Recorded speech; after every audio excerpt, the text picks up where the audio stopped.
આજે 4 જૂન 2025 બુધવારના દિવસે આજના ચિંતનમાં તમામ સંતો હરિભક્તોને મારા સાષ્ટાંગ પ્રણામ. જય સ્વામિનારાયણ. આજનું ચિંતન નંદ સંતોના કીર્તનો, મર્મ અને રહસ્ય. મોહનને ગમવાને ઈચ્છો માનની, ત્યાગો સર્વે જૂઠી મનની ટેકજો. પતિવ્રતાનો ધર્મ અચળ કરી પાડજો, હરિચરણે રહેજો અબળા થઈ છેકજો. મોહનને ગમવાને ઈચ્છો માનની. ભગવાન સ્વામિનારાયણની આજ્ઞા પ્રમાણે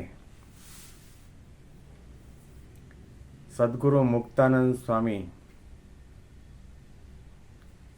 પોતાને મળવા માટે આવેલી પૂર્વાશ્રમની બેન ધનબાઈ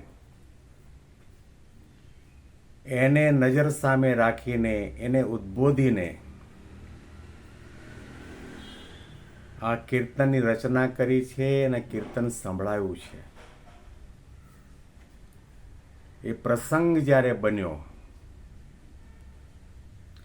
અને એ પ્રસંગને જ્યારે જુદા જુદા દ્રષ્ટિકોણથી આપણે વિચારીશું ત્યારે ખ્યાલ આવશે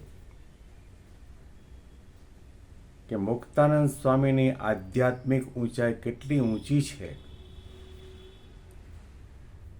ધનબાઈએ આવીને મહારાજને વિનંતી પ્રાર્થના કરી, મહારાજ, સાધુ બની ગયેલા એવા મુક્તાનંદ સ્વામી જે મારા મોટા ભાઈ થાય, એમના માટે મને ઘણું વહાલ છે, હેત છે, મારે એમની સાથે વાત કરવી છે, મને એમને મળવા દો. મુક્તાનંદ સ્વામી એટલે ભગવાન સ્વામિનારાયણના સાધુ, અને ભગવાન સ્વામિનારાયણના સાધુ એટલે અષ્ટ પ્રકારે ધન અને સ્ત્રીનો ત્યાગ કરનાર સંત. મહારાજના આદેશ પ્રમાણે પંચ વર્તમાનની અંદર શુરાપુરા એવા સંત, અને મહારાજના આદેશ પ્રમાણે તમામ સંતોના માટે એવો આદેશ હતો કે એક વખત માતા, પિતા, કુટુંબ, કબીલા, જન્મભૂમિનો ત્યાગ કર્યો, એનો ત્યાર પછી કોઈ વખત કોઈ પણ પ્રકારનો સંકલ્પ ન થવો જોઈએ, સંબંધ રખાવવો ન જોઈએ.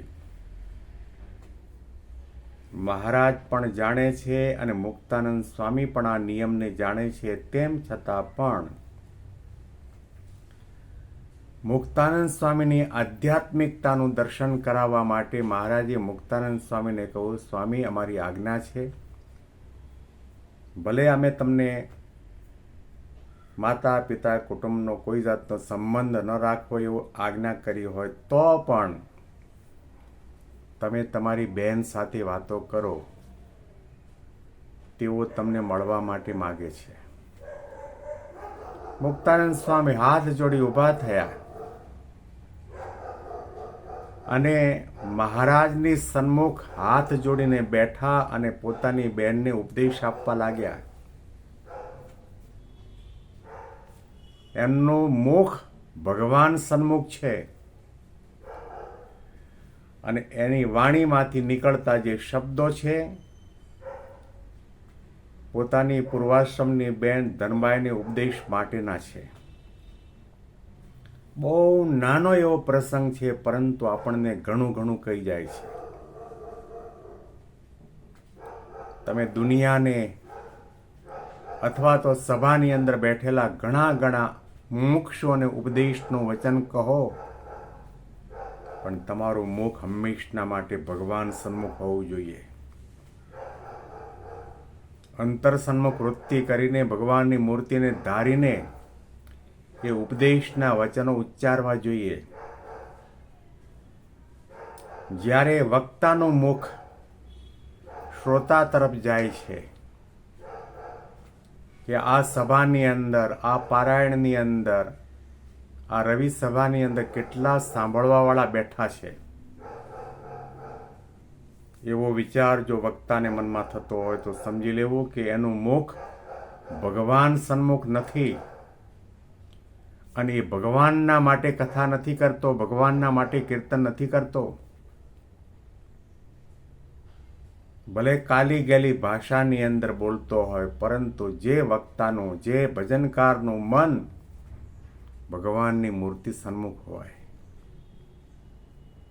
દુનિયામાં ઘણા ઘણા ભજન કરવાવાળા મીરાબાઈનું ભજન ગાય, મુક્તાનંદ સ્વામીનું ભજન ગાય, નરસિંહ મહેતાનું ભજન ગાય, પ્રેમાનંદ સ્વામીનું ભજન ગાય, પરંતુ લોકોની વાહવા માટે, લોકોને રીઝવવા માટે એક સાંસારિક અને દૈહિક સ્થૂળ ભાવના રાખીને ગાતા હોય છે. એની નજરની સામે શ્રોતા હોય છે, ઓડિયન્સ હોય છે. जुबान खोली है महफिलों में वाह वाह के लिए. કોઈ કવિએ બહુ કટાક્ષમાં કહ્યું છે, जुबान खोली है महफिलों में वाह वाह के लिए, कभी तो बंद कर आंखें તું खुदा के लिए. દુનિયાના માટે ગાવાવાળા ઘણા મળશે, પરંતુ ભગવાનને રીઝવવા માટે અને ભગવાનના માટે ગાતા હોય, એમાં જો કોઈનો નંબર લાગતો હોય તો મુક્તાનંદ સ્વામી, પ્રેમાનંદ સ્વામી, નિષ્કુળાનંદ સ્વામી, આ બધા સંતોએ ભગવાનને રાજી કરવા માટે ભગવાનની સામે મુખ રાખીને, ભગવાનને હૈયામાં ધારીને, ભગવાનને રાજી કરવાની ઉત્કૃષ્ટ ભાવના રાખીને ગાયું છે. મુક્તાનંદ સ્વામીને કોટી કોટી વંદન કરીએ. મહારાજની આજ્ઞા થઈ હોવા છતાં પણ પોતાની સગી બહેનની સામે મુખ નથી રાખ્યું. ભગવાનની મૂર્તિ સન્મુખ મુખ રાખીને પોતાની બહેનને ઉપદેશના વચનો કહ્યા છે. મોહનને ગમવાને ઈચ્છો માનુની, ત્યાગો સર્વે જૂઠી મનની ટેકજો. કેવા શબ્દો વાપર્યા છે. પહેલો શબ્દ ભગવાનના માટેનો નીકળ્યો છે. મોહનને ગમવાને ઈચ્છો માનુની, એટલે કે તમે મારા પૂર્વાશ્રમના બેન છો, તમે મહિલા છો. તમને ઉદ્બોધન કરીને કહું છું કે વર્તમાન સમયમાં કળીકાળની અંદર ભગવાન પુરુષોત્તમ નારાયણ સહજાનંદ સ્વામીના રૂપની અંદર મારી નજર સામે બિરાજમાન છે. એમને ગમે એવું કરો, એમને ગમે એવું વિચારો, એમના ગમતામાં ભળી જાઓ. હું એમનો સાધુ થઈને રહ્યો, હું એમની આજ્ઞા પાળું છું, એમની ભક્તિ કરું છું, એમની સેવા કરું છું, એમના દર્શન કરું છું, એના ગમતા પ્રમાણે કરું છું, એ તમને ગમવું જોઈએ. ભગવાન છે, હંમેશના માટે આપણે આપણા ગમતા પ્રમાણે સેવા, ભક્તિ, સત્સંગ, માળા, પૂજા કરીએ છીએ.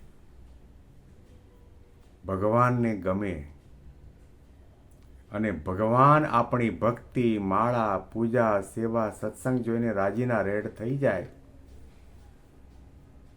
એવું કરવાવાળા દુનિયામાં સંતોને ભક્તો કેટલા. મોહનને ગમવાને ઈચ્છો માનુની. ભગવાનને ગમે એવા તમે બનો. તમારા શરીર ઉપરના કપડાં જોઈને ભગવાન તમારા ઉપર રાજી નહીં થાય.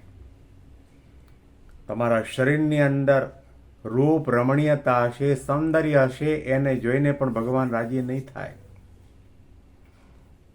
તમે કેવા પ્રકારના થાળ, કેવા પ્રકારના મેવા મીઠાઈ લાવ્યા છો, એને જોઈને પણ ભગવાન રાજી નહીં થાય.